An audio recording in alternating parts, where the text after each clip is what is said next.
Good morning mga kapakner. Panibagong araw at syempre panibagong vlog. Ayan, palusong na nga tayo sa bukid. Bali, ihatid tayo nila Miss Kapakner. Gawa yung motor natin, ginamit ni Tol Nariel. Kasi, gagamitin nila tong motor. Sama natin si Aliyah at si Boss Denden. Ayan, sino ito boboto nyo senator mga kapakner? Ayan o, si Iyo o. Iya. Hi. Kalabaw.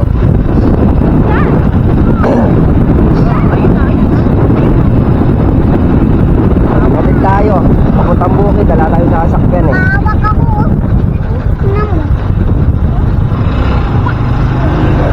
Iya. Iya. Iya. Iya. Oy. Iya.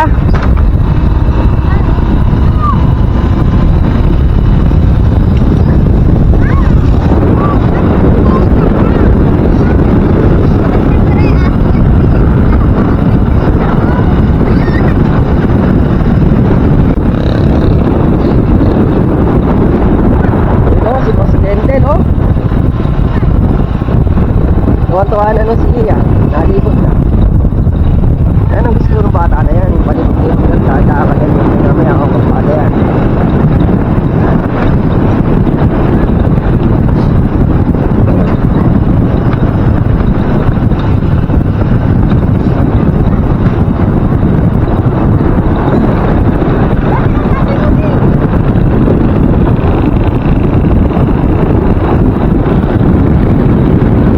Pababa na tayo dito sa ano mga kapakner. May tulay.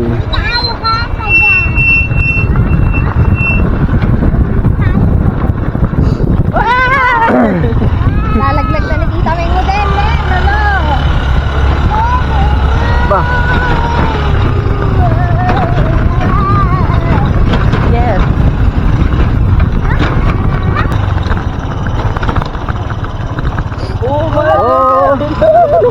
Talaga. Napapahiyaw si Denden kapag gumigilid si Pameng.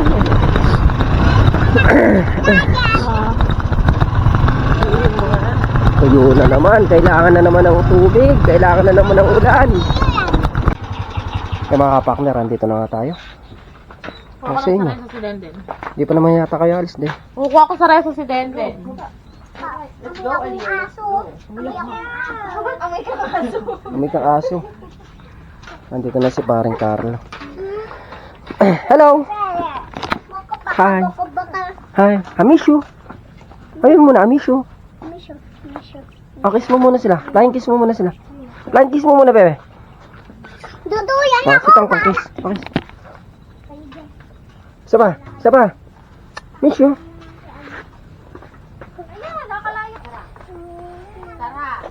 Yan, nagpahatid nga lang tayo mga kapakner. Hindi natin mamaya alam kung paano tayo sasabay sa pag-uwi.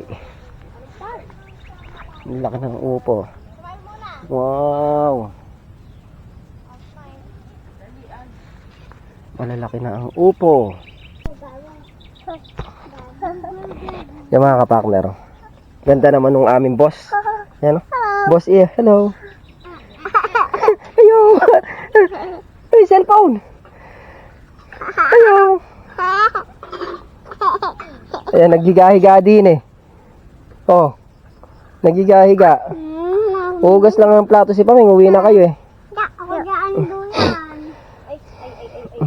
Ako dyan duyan. Hello. Hi. Gusto mo duyan na ganyan? Oh. Oh, la la la. Huwag mo muna kasi ibalik. Sige na, trabaho na si Tongtong. Gusto mo na. Isa pa, isa pa. Trabaho na si Tongtong. Isa pa. Love you. Love you. Love you, bebe. Iya. Ay, iya din. Yung mga kapakner, makapal naman yung damo ng mga pagitan. Kailangan mga puno-puno para hindi na kumakain ng pataba yung ano. Kaya lang itong ganitong damo nga, dahil hindi natin nadamo nung nakaraan yan, medyo magtatagal. Baka kung 10 araw lang o ano nagdadamo dito. Dalawa kami magdadamo ni parang Carlo, tapos katapos ng gagras siguro. Tsatsagain uli natin para ano. Medyo makapal na kasi hindi katulad nung sinasabi ko dati na kapag manipis pa lang yung damo, sasabayan na, mabilis. Ngayon medyo makapal na kaya medyo matagal damuhan niya. Start na tayo dito.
Yan mga kapartner, medyo matagal ng damuhan.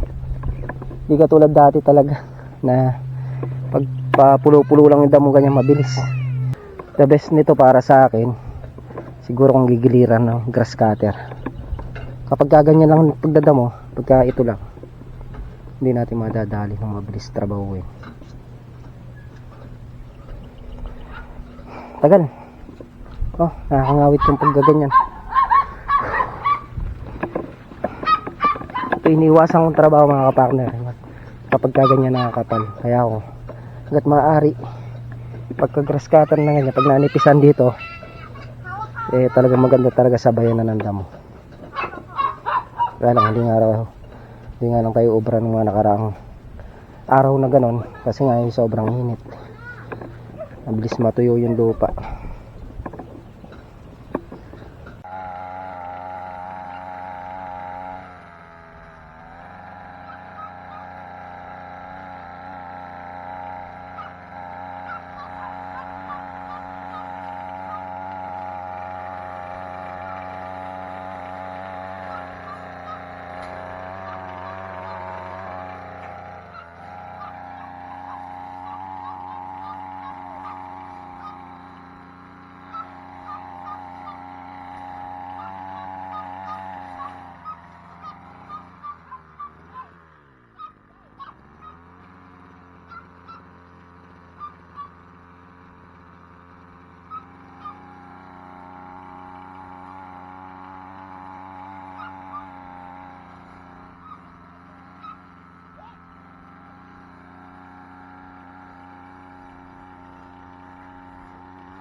Yan. Ginilira natin ang grass cutter para lumipis yung damo ng mga kapartner. Mas mabilis damo pagka ganyan.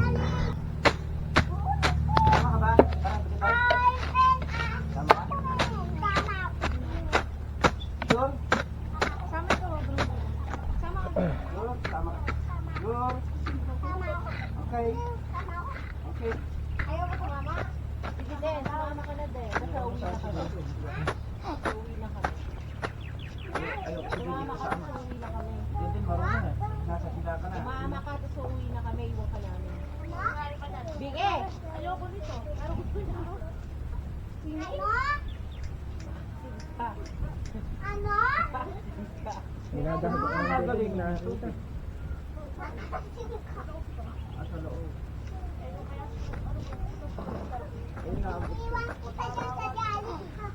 di ka Albi dito?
Yung mga kapakner, dadamo na ulit tayo. Nagiliran na natin tong inaayos nila isang grass cutter. Tayo naman magbabawas-bawas na ng damuhin dito.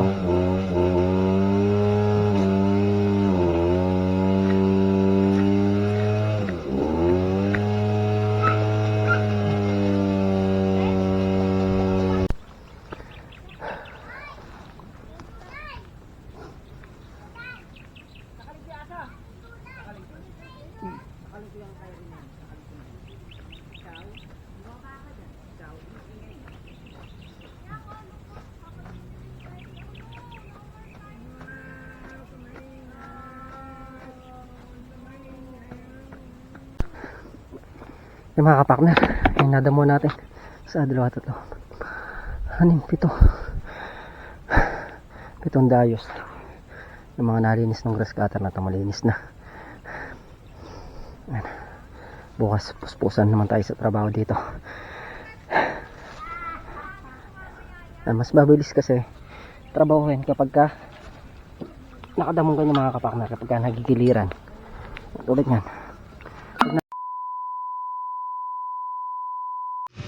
Yung mga kapakner, at dito na nga tayo sa bahay. Bali, yan nga yung nagawa natin ngayong araw. Pagdadamo doon sa may ampalaya, kinailangan namin damuhin para di na siya kumapal ng kumapal pa. At para pagka nagpataba uli, malinis yung mga puno at hindi na rin kakain ng pataba yung mga damo. Yun nga, sabi ko kanina, kailangan talaga giliran para mapabilis yung trabaho mga kapakner. Kapag hindi namin kasi ginawang giliran yun, yung pagka nagiliran na ganon, 5 days hanggang 1 week baka magaling mayari yung damoy namin sa ampalaya. Kailangan tiyagay lang, medyo mahirap talagang damuhin ngayon, gawa nga ng maingat na tayo magdamo. Hindi ka tulad nung hindi ka pwede magbara-bara sa pagdadamo kasi nga may mga talbos sa ilalim. Bagyang pagkakamali lang mga kapakner, pwedeng maputol yung ampalaya. Kaya di baling mabagan, ang importante malinis yung ilalim ng ampalaya at syempre safety din yung ating mga halaman. Kaya mga kapartner, ayun yung ganapin ngayong araw muli po. Thank you po sa suporta, tiwala. Ito po ang lahat. God bless. Bye-bye.